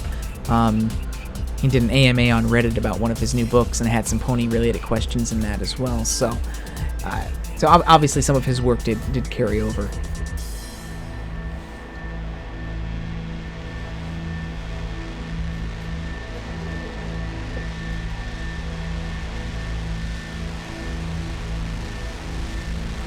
No, they were definitely. I think they had definitely. They were definitely kind of about to go. We're going with them with the distribution, but from what I've seen and what it looks like from my perspective, I think that I think Sony was probably trying to be a little bit too hands-on, than what Hasbro was really comfortable with. I think Hasbro wanted to kind of just get someone to distribute it, but really wanted to allow the writers and their staff and their toy development and stuff to kind of do their own thing. So I think that's probably why they ditched Sony. I can imagine Sony being a little bit more hands-on. I mean, and of course, look at some of their other animation endeavors recently and how those have gone. So it's probably for the best.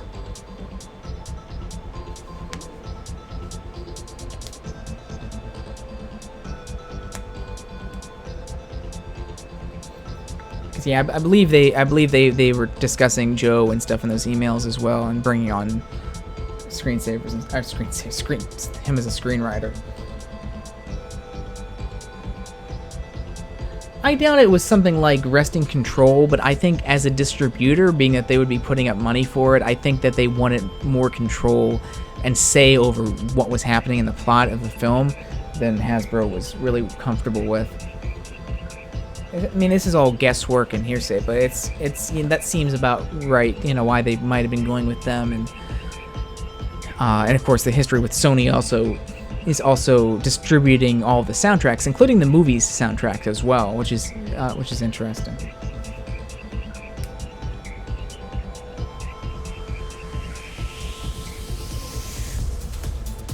Well, at the very least, this first trailer here was pretty good. I think it was a pretty good cut.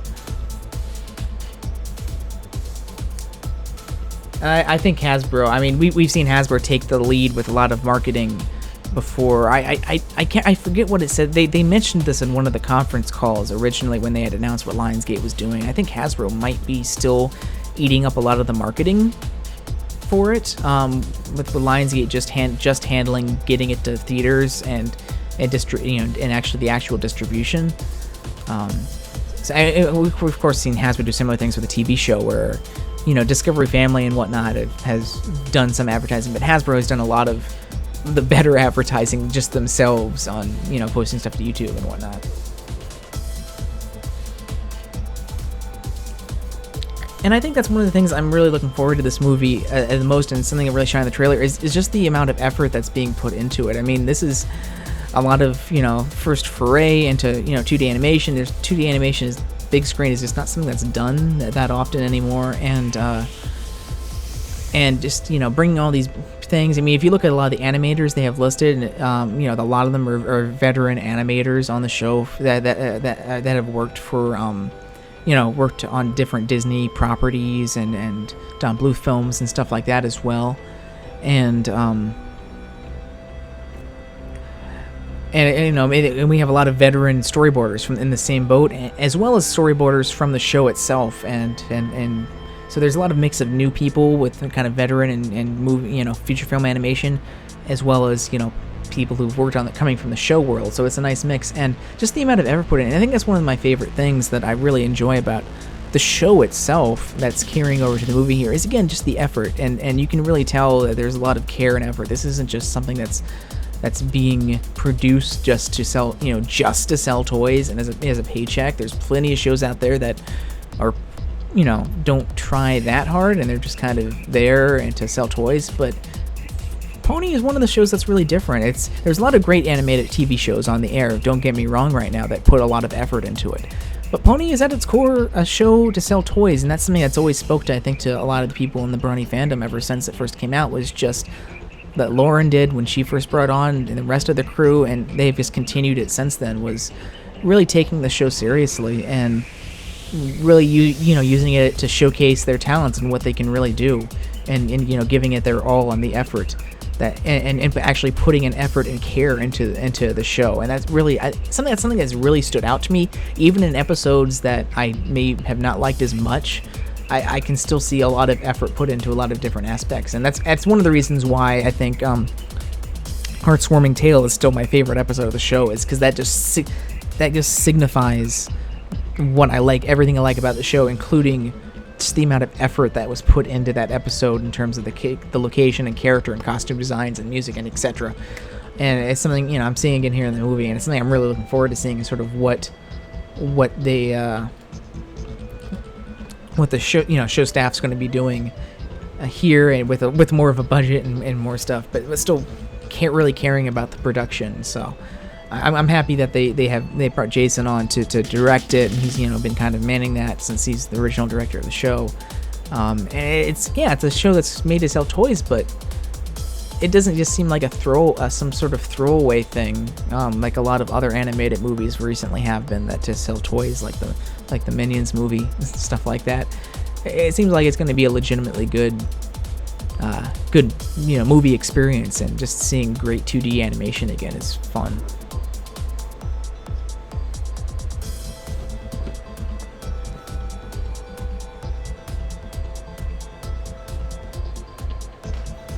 And I know Hasbro gets a lot of flack for a lot of different things, sometimes right, sometimes wrong, but you got to give them props for just allowing stuff like this to happen. For me, from what I can see, they seem to be legitimately fairly excited to have the opportunity to do something like this and put this kind of quality 2D movie out in theaters in a market that's severely undersaturated by them. So I mean, you got to give them props for letting the artists do their thing. And I mean, just the fact that people like Mike Vogel were writing for the movie and writing for the show and stuff like that, and he used to be one of the producers at Hasbro, can kind of show how much a lot of these people that work in some of the producing roles in Hasbro are really kind of into the show and its success. Yeah, and then like Matt said, that's something a change that we saw with Friendship is Magic. Before, if you look at like G3.5, 3.6, etc., it was kind of the opposite, where they're just throwing out these shitty animations and stuff at a vain attempt to try and sell toys. This putting effort in definitely seems to be working more. Take note, other companies.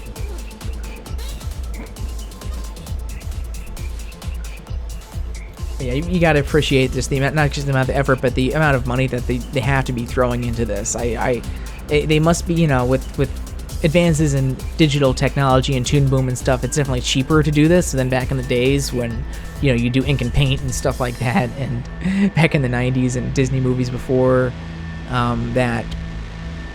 But it's definitely not a cheap flash animated thing, and thank God they didn't go with CG for the movie. Oh, thank God.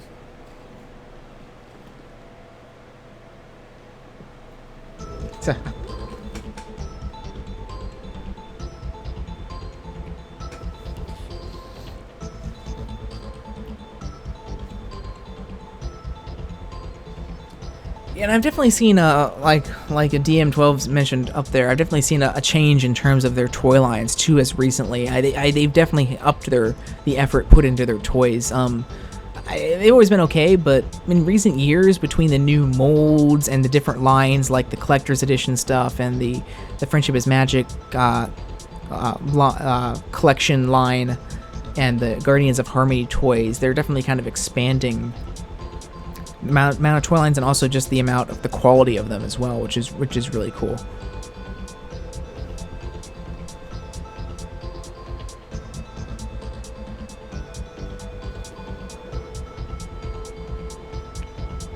Oh God, that's the Top Cat movie. Oh God, I think they couldn't have done. I mean, I was fully expecting them to do this movie in Flash and expecting it to look pretty good. I mean, they probably would pump more money into it than they would for a normal episode, so they'd be able to do a little bit more. I would expect them to make it look pretty good in Flash, but Yeah, it's on a whole nother level now with, Toon Boom Harmony and kind of traditional animation. We should do Top Cat the movie for real. Oh, God, no, I'm not touching that movie.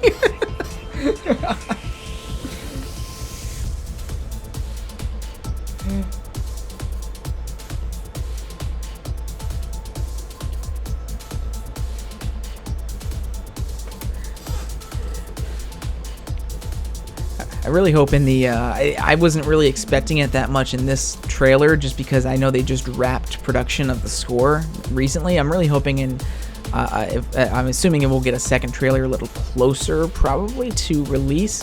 Hoping it will hear more of the actual score and stuff, maybe a clip from a song or something in the next trailer, because that's really the last thing I'm really looking forward to hearing, is because we finally got to see in this trailer how the animation looks. In the teaser it was hard to kind of judge for a lot of reasons, since a lot of things are cropped and it had sort of that exporting issue as well. But now that we've finally gotten to see how the animation finally looks, and I'm so excited about that. I'm really can't wait to kind of hear how it's going to sound as well.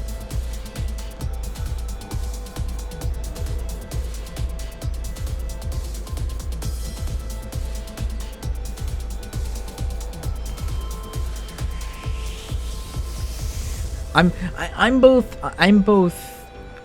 kind of neutral about whether or not I want the Sea Pony song to kind of be redone in this movie. It's kind of like, if it isn't done, I know a lot of people are going to be disappointed. Like, everyone's kind of expecting it now, and I guess if it's there, great. But at the same time, I don't know if I want one of the songs in the film, because there's going to be a limited number of songs. I don't know if I want one of those songs to just be a retread of something I've already heard before, versus something completely new. I think I would almost rather, as much as I would love to hear that redone, and I think it would be obviously fitting, it's going to be kind of weird if they don't do it, I would much rather hear a completely new song than a retread of an old song. I can see something like a little bit of both happening, where they start with the, then they just immediately take an immediate 180 and go into something original. And then it turns into a big Pinkie Pie rap number about sea ponies. Here we go. I'd watch it.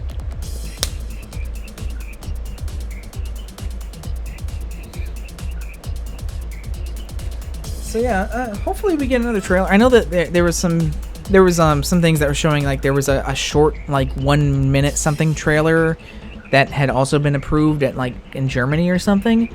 I don't think we're going to be seeing a second trailer with like completely new trailer with new footage and stuff until maybe Comic-Con, I would think, or at HasCon, because I know they're going to be previewing some of the movie there at HasCon, a little closer to the movie's premiere date. I think if we see another trailer, like quote unquote new trailer, this soon, I think it's just going to be a recut version of the same trailer, because a lot of times they'll do that. They'll release like a full trailer, but then they'll also release like a cut down, like half as long version of the same trailer, that they can use, that some theaters will show as a shorter version of the trailer. So I'm thinking it's more just a recut of this same trailer with just the same footage, but just cut down to a shorter time frame. I know that at HasCon they had announced that they're going to be both previewing season 8 as well as the movie. It makes me wonder what they'll do, if anything, at Comic-Con. Usually they preview a lot of stuff at Comic-Con, but now they have their own convention that I'm wondering if we'll see anything new out of Comic-Con at all.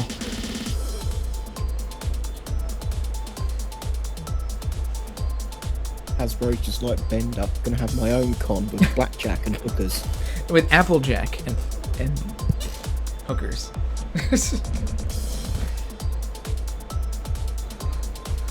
Oh my. So, be interesting to see if anything from that convention eventually finds its way on the internet via recording, or if Hasbro releases it, because they're supposed to be previewing something. They didn't really go into specifics, but something relating to Season 8. So yes, Season 8 officially confirmed. They finally officially said it's Season 8, not we're holding Season 7 back to next spring as well. As well as from the movie, it sounded like they might be actually showing a clip from the movie versus actually a trailer, which would be pretty cool. I wouldn't be surprised if it's a song. They usually do that. They seem to like showing like a song clips of these things. So we might finally get to hear a song from the movie at that point.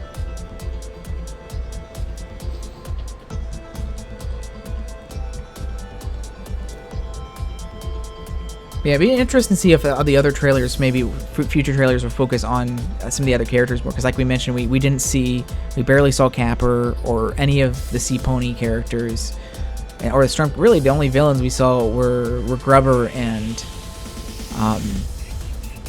Tempest in this.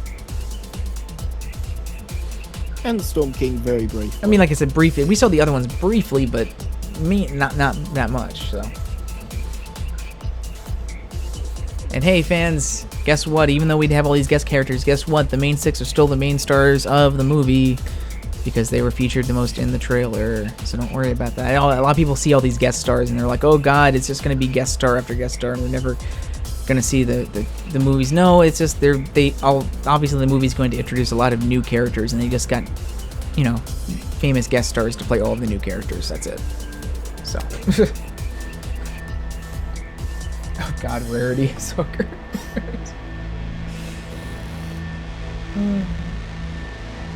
Oh god, let's not go there. Let's not go there.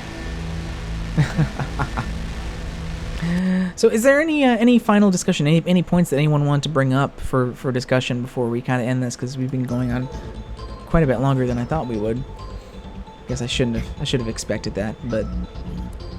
Is there any other points that anyone wanted to bring up about the trailer for discussion before we call it quits? I can't really think of anything. Yeah, like Matt said, I saw there's a lot of people that were focusing on it. And I kind of disliked that focus on it in some reason. I mean, I agree with their points that I also feel that the cast should have been credited in the poster and stuff like that. Because, I mean, they are the main series. But from Hasbro's perspective, I can understand it. I actually was kind of annoyed with how so many people were focusing on complaining about that and not talking about the movie at all, like the trailer at all. It's like there's a lot of people that are involved with this movie that are putting in a ton of effort and a ton of hours into making this happen. And none of them are credited in the trailer or anything like that, of course. They don't even credit, the director or the writer in any of these things, with the exception of the very bottom of the poster, where they also credit all of the main 6 cast as well in a little blurb that they always have at the bottom of posters. So I don't know. It kind of annoyed me that I agree with the point. If all you're going to focus on is that, and you're not actually going to talk about how good or bad or whatever you thought the trailer was, then you're kind of doing a disservice to all the other people that did so much work for the movie, other than just provide the voices. For it. It's something that kind of annoyed me a little. Like, I saw quite a few people that were just going on and on about how voice actors weren't credited, but said nothing about the trailer or gave credit to anyone about who put all the other effort into making the visuals possible as well. Everyone's getting paid to do the movie, for one. I mean, let's be real. They're not going to be able to credit everyone. And let's make the point here that we all know the reason why they credited the guest voice actors and not the main 6 voice actors, because they're recognizable characters. For us, yeah, we know who the main cast is, which leads to another point. Like, if we know who the main cast is, what benefit does that have to Hasbro in marketing and putting them in the trailer? People that aren't familiar with the show aren't putting that, Ender Libman voices Fluttershy or something like that in the trailer isn't going to mean anything to them. They're going to want to put the people the names that they recognize, saying, oh, that's cool, he's in the movie doing that character. That's going to be kind of cool to hear. And I know, like, a lot of people might argue that kids, like the target demographic, don't know who those famous actors are either, so they're not going to really care. And I can agree with that, but they don't know who the show's actors are either, so they're not going to care about that either. So while I agree with the sentiment that, yeah, I would have liked to see them at least in the poster, it would have been hard to put all of them at the end of the trailer. The poster was, yeah, but at the same time, you kind of see it from Hasbro's perspective and what they're doing, and this is something that all movies do. You're going to put the big name billings in the credits, even if they're not the biggest part of the voice actor. It's just kind of, you got to play devil's advocate there and say, yeah, that's how it is. And, I think for the poster, maybe they should have, because that's really easy to do, but the trailer, come on. You're not going to do that. Yeah, Rain's right. I even did that with the 80s movie because, remember, as I said earlier in the show, they had they had one of the ads where it was just Tony Randall in the theater, or apparently maybe that was trying to play up to the parents or whatever. Yeah. Yeah, and I've seen this happen a lot, even not with not just MLP movie, but there's been like a lot of issues where you've had like I remember seeing, I forget what movie it was, but there was a trailer for a guy who was pretty much given top billing to be in this one episode, and he was all in this he was all in the episode for about maybe all of like less than a minute. And yet he still, yeah, we got this guy, come watch our episode. And it's like, why?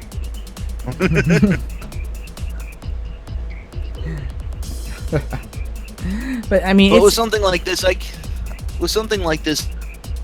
can kind of see where they're going from, because they've got pretty much not just one person, they've got an entire diverse cast of voice actors. So and you know, a lot of like stars probably have it in their contract that stipulates that, hey, so and so's name has to be like featured in the trailer or the poster or something like that as well, if you want to get them to do your movie. I think that's probably something that's stipulated in their contracts as well. And like I said, the main reason is saying that, you know, Tara Strong or Andrew Lemon or whatever is in the movie isn't going to bring, you know, on the poster, isn't going to bring any new people in. The people that would care about that already know. But putting that, you know, Kristen Chenoweth is voicing in your movie has a chance at least to maybe bring some more people in to see it, or maybe parents saying, "Oh, that's cool. Maybe I'll go see bring my kids to that, because, you know, they have some people I know doing voices work in it, and I would like to see how they handle doing voice work for a villain or for a hero or a pony or something like that." So it's kind of like one of those things where, yeah, I can understand the points made against it, but at the same time, you got to see it from a marketing, perspective and Hasbro's perspective as well. Yeah, and if you look at the blurb that they have at all the posters, where they actually give like the full credits at the bottom of the posters, they do list all of the main 6 voice actors and the guest stars in alphabetical order, as well as the director, writer, music, etc. down there. So it's not like they're just shoving, this is just promotional stuff. And like Tim said, they'll be probably featured pretty heavily in the credits. I'm really hoping they do a cool animated credit sequence, rather than just a black screen one. And I really like animated movies that put some effort in the credits like that. Like I've done with some of the EUG films. Yeah, exactly. I've seen fan mock-ups of the poster where they did put the main 6 voice actors at the top. Obviously. Yeah, I've seen that. But at that point, it works, I guess. But I can kind of see why they wouldn't want to do that, because then it gets so cluttered that, you already have a ton of guest voice actors in this movie, so it gets so cluttered that you're kind of diluting the point of actually putting any of those voice actors on there in the first place, which is to advertise they're in your movie, and maybe get a few more people to want to see it because of that. They should have got Danny DeVito back. Hey, maybe it'll be a surprise guest voice. Like I said, they need to have Danny DeVito voice Pikachu in the Detective Pikachu movie, or else I'm not seeing it. Just that voice coming out of that character would be fantastic.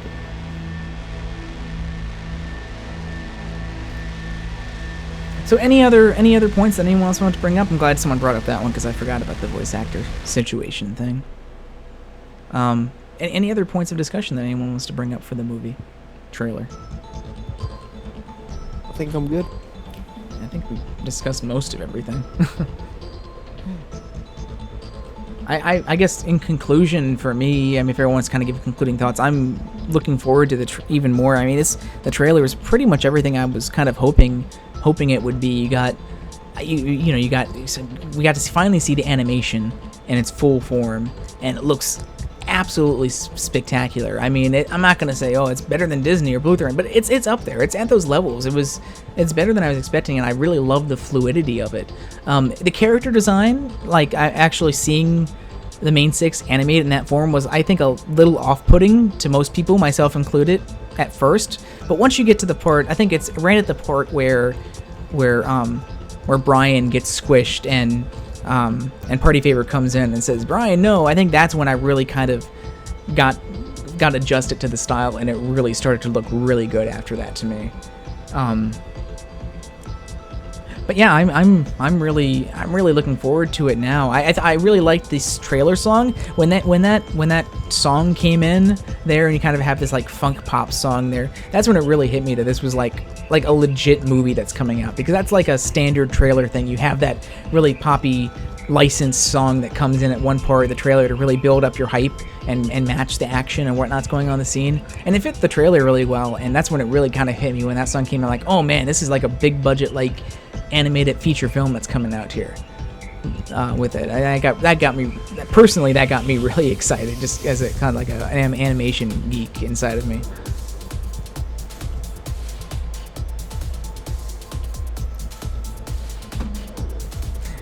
Yeah, I was really impressed with it. It's something we've discussed past. The animation studio that's doing it is what's it called? I always get them. Top Draw. I'm kind of wondering what Top Draw is doing, because they're still credited for some of the animation in the movie, and I know that they do Toon Boom animation as well, so they might be handling some of it. And I know that DHX is also handling a lot of the animation themselves, like the effects animation. Michael Gagney and them, they're employed by DHX, not by the other animation studio, Toon City, as well as some of the other animators are also are employed directly by DHX. So Toon City was the animation studio that was doing a lot of the animation. Toon City is actually a credit for doing some animation production on the second season of The Lion Guard as well, man. Toon City's done a lot of animation for Disney in the past. They did the second half of the first season of Star Versus after they switched animation studios there. They've done a lot of the direct-to-DVD stuff for Disney that they did back in the late 90s, early. They did a lot of the Disney TV shows like Kim Possible, Emperor's New School, Replacements, Land Before Time, I think the Aladdin TV show, the Buzz Lightyear TV show, Lilo and Stitch TV show, and a bunch of other ones. So they've done a lot of animation for Disney. So they did a little bit of work for Gravity Falls as well. So they definitely, the animation looked really great in the movie. So they definitely seem to be doing a great job on it.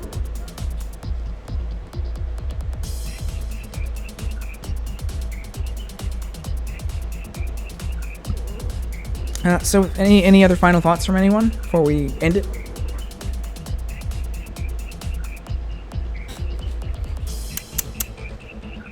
Maybe not. It was a good trailer. 10 out of 10. No. Oh, I'm good.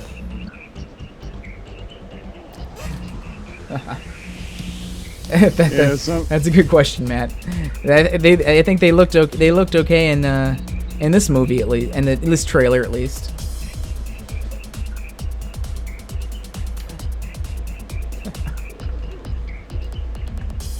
Oh gosh. Well, so with that kind of brings us to our conclusion of this exclusive spoiler warning here. I don't know why don't know why this got stuck in after that. Yeah, there's spoiler warning. It's a little late for that now.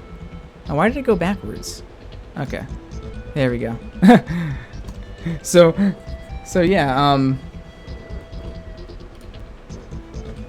Spoiler warning. Here's another spoiler warning. But yeah, so that brings us to the conclusion of this special This Week in Pony, this special This Week in Pony episode here, discussion on the My Little Pony trailer. So thanks for joining us for this.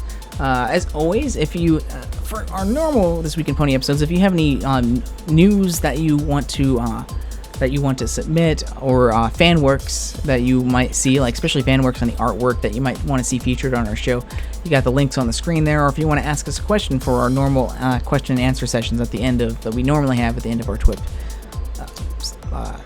shows, you can do that there. But with that, yep. Just thank you so much for joining us today for This Week in Pony. Keep an eye out on our Twitter and the This Week in Pony show page to find out whenever we might be doing another, additional shows in the future. Of course, make sure to join us tomorrow at 5 p.m. Eastern Daylight Time for our Triple E discussion of movie magic. That's going to be tomorrow at 5 p.m. Eastern Daylight Time. So, Fly forward, so it's going to be America movie magic. So guys, make sure to join us for that. We'll be discussing that brand new Equestria Girls special, and of course, this coming Saturday. I thought it was Scooby-Doo. Still a better mystery than Scooby-Doo Moon Monster Madness. We'll be discussing that. We'll be discussing that on. Serpy, that scared me there.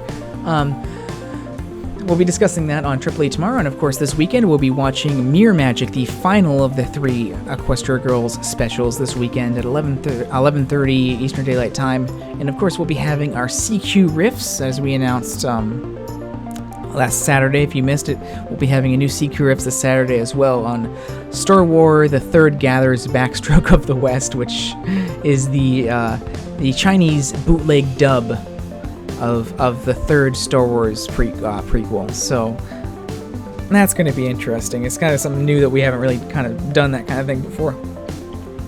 But I've heard it's pretty enjoyable, so we'll be watching that on CQ Riffs this weekend. So thank you so much for joining us, everyone. Have a great evening. Bye-bye. See ya, folks.